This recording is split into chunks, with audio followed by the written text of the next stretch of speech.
وزیر دفاع خواجہ آصف نے خیبر پختونخوا کی تحریک انصاف کی حکومت کو شدید تنقید کا نشانہ بنایا ہے۔ سیالکوٹ میں تقریب سے خطاب کرتے ہوئے انہوں نے کہا کہ خیبر پختونخوا حکومت اپنی خاموشی سے دہشت گردوں کے بالواسطہ معاون بن بیٹھی ہے۔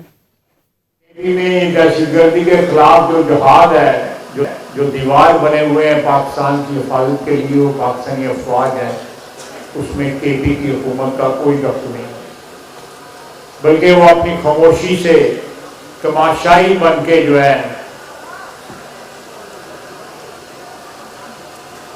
براہ راست تو نہیں، بالواسطہ جو ہے وہ دہشت گردی کے معاون بنے ہوئے۔ وزیر دفاع خواجہ آصف نے خیبر پختونخوا کی تحریک انصاف کی حکومت کو شدید تنقید کا نشانہ بنایا ہے۔ سیالکوٹ میں تقریب سے خطاب کرتے ہوئے انہوں نے کہا کہ خیبر پختونخوا حکومت اپنی خاموشی سے دہشت گردوں کے بالواسطہ معاون بن بیٹھی ہے۔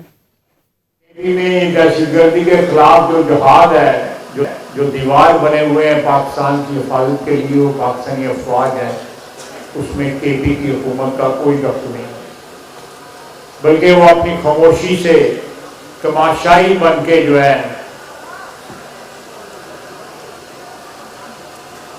براہ راست تو نہیں، بالواسطہ جو ہے وہ دہشت گردی کے معاون بنے ہوئے۔